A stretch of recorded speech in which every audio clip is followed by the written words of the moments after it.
Am I on? Yes. Good.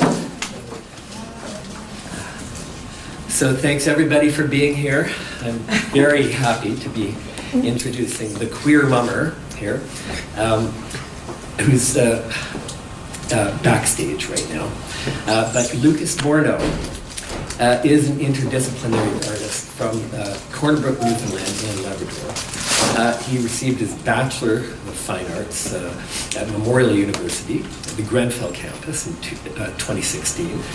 And during that time, when he was doing his BFA, he spent a semester abroad in Old Harlow, England. He's, of course, a current candidate for the MFA program here. Lucas Morneau, he's exhibited artworks in Newfoundland, Labrador, Canada, including juried exhibitions at the Rooms, Provincial Art Gallery, and Grenfell Campus, Memorial University. He had a solo exhibition at the Rotary Arts Centre, exhibitions in England, and he was the winner, notably, of the 2016 BMO First Art Award for Newfoundland and Labrador. He's also exhibited at the Justina Barnicki Gallery in Toronto, and most of his work, he says, deals with pain, the relief of pain, whether it be physical, emotional, or psychological. So I'm happy to introduce the queer mummer. Woo!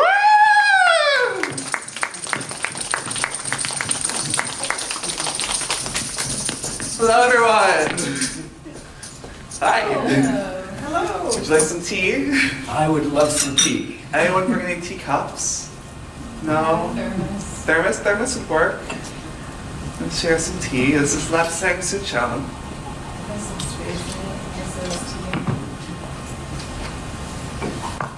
It's a bit of a smoky tea, so It is. I feel like you just went to That's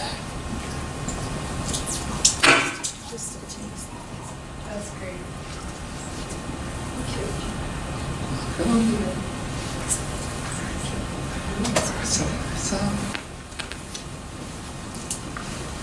Just to kill time pouring tea. Hi everyone. How's everyone doing? I'm gonna try to speak pretty slowly tonight because I know that everyone here in Saskatchewan speaks really slowly. It's quite the opposite in Newfoundland. So, as you all know, my name is the Queer Mummer. Today I like to go by Lumberjack Off because I'm wearing this outfit here. It's all made from flannel shirts that belonged to my grandfather and father, and some things I got at the thrift store as well. Oops. And you might be wondering why I have only one glove. I lost that other glove. I actually was performing the other night, and during the performance I took off both my gloves, and only one returned to me. So I'm still on the lookout for that singular glove. It's almost like this, except for it's this fabric. So if any of you see it, let me know. So I'm going to start off today with just a little background into what I started off with first here at the program as Lucas Morneau, and then get into becoming the queer mummer.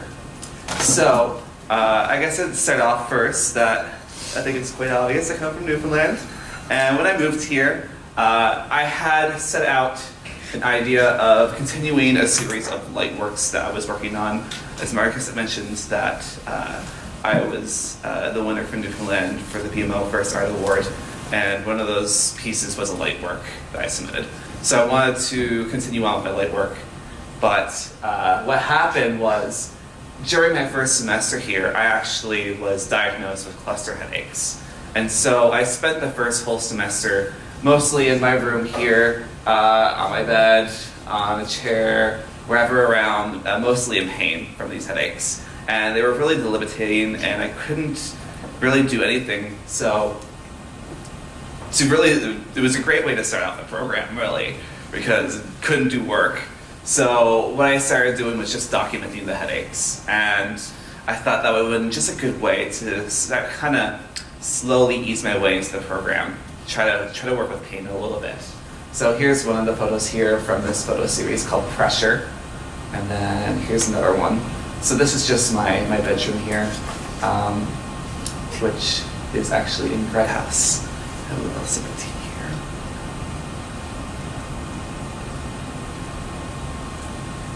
And if you have any questions, just butt in whenever. Well, were these all photographs taken, or did you Yes. do any videos or anything else? So the beginning of the series was photographs, and they're long exposure photographs. So these were at least 30 seconds long each. And so I tried to stay still, but with these headaches, it feels like you're being stabbed in the head constantly.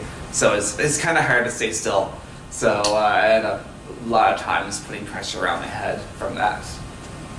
There's a very particular color going on here that Yeah. probably leads into subsequent work. I mean, I saw this as a way of trying to work with my light work as well.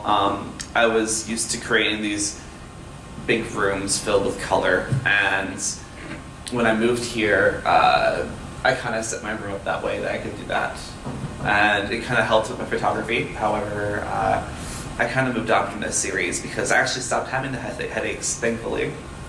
How do you account for that? I don't know, luck. I started going to the gym more. Stress management. But I just hope that they don't come back. I never know when they do. Yeah. One of my first experiences having them was when I was in England. I was actually, I was on a trip to Belgium. And it was my first time in Belgium. We went to Bruges, and we got to visit a little bit, but half the time I was spent in the hotel room with the blankets over my head. But me and my friends, we got to watch this really nice Discovery Channel video of these two little tiger cubs growing up. So we weren't too mad about missing out. But still, it's remarkable that your headaches disappeared. Was it after you had done this artwork? And I can't help but try to make some kind of corny connection between the two Yeah, things. it was right after I finished this. The last headache I had during that time was November 2016. And this photo here was taken, I think it was late October.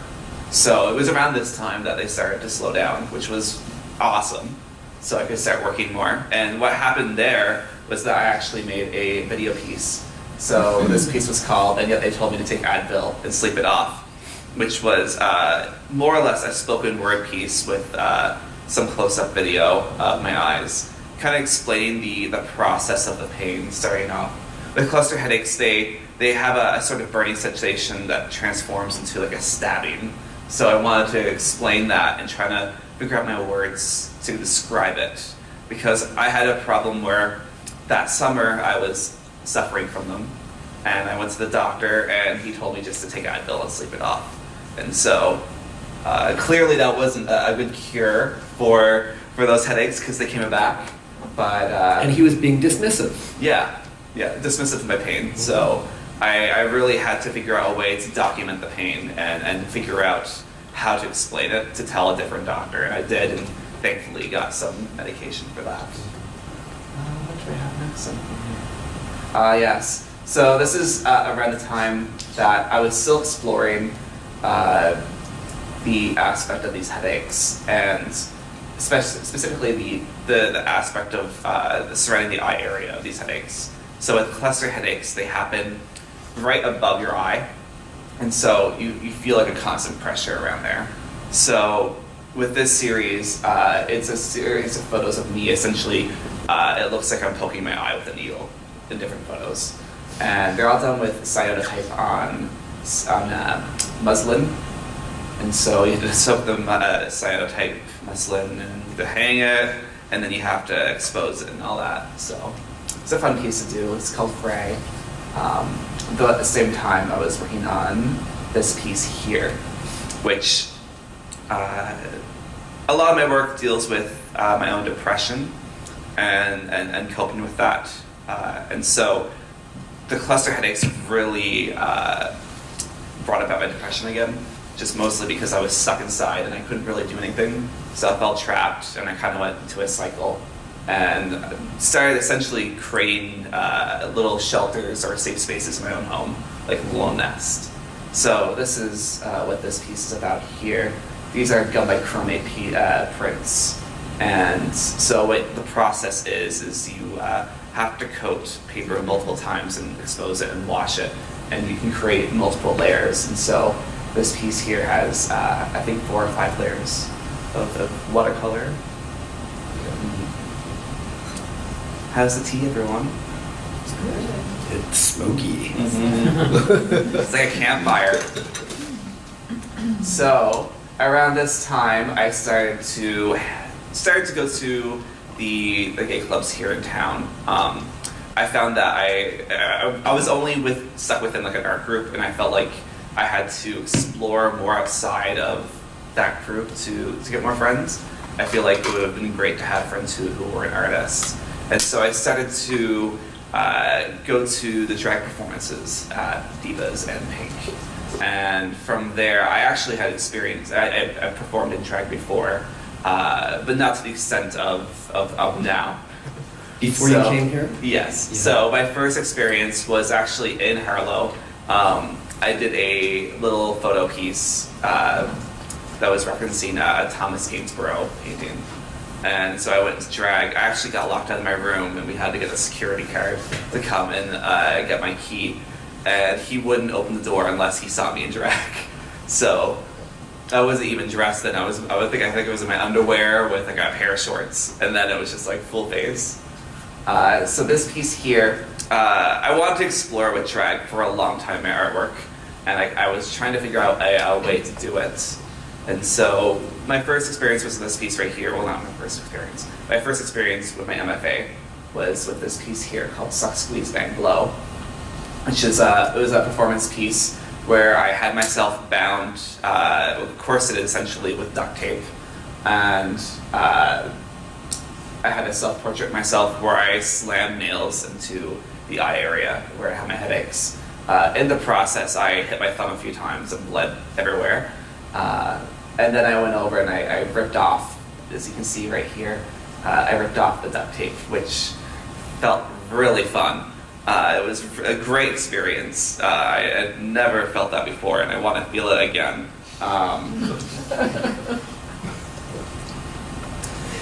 This performance I remember, and much of what you do, there's an interesting mix of theater on the one hand, like you're nailing into the picture there, and real stuff going on, like actually ripping the tape off, actually bleeding.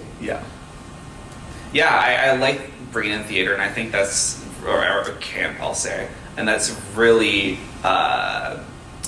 exploded since this piece, I would say. It's really become more and more theatrical, per se. Though I like still keeping in those real aspects, just to keep a reminder that while I am acting, my body is still going through certain situations. Like right now, I'm corseted, so I have to stand up straight or sit up straight. Otherwise, I can't really breathe. So there's a whole kind of aspect to it that happens during these performances too. So while there is the theatricality of it, my body is still going through a certain amount of pain, per se. So yeah, here's the makeup I did for that. Here's actually a face I did back in 2015. I had my head covered in gold leaf, and then it's just around the same time I was going to the bars here. So this is a queen from RuPaul's Drag Race. Her name is Tatiana. She's known for looking like Britney Spears a bit. And so I got to meet her, which was great. And I started to hang out at the bars more and more, and I started to dress and drag more often and become more active in the queer community. And at this point, I wasn't out to my parents yet, actually. Even though I was out to a lot of my friends, I still hadn't conquered that familial aspect of coming out. And so I was performing a few times in drag, and then I went home during the summer break, so last summer. And while I was home, I ordered a corset to get shipped to Saskatoon for drag. And lo and behold, because I was in Newfoundland, Amazon assumed that they wanted me to ship it to Newfoundland. And so it got shipped to Newfoundland.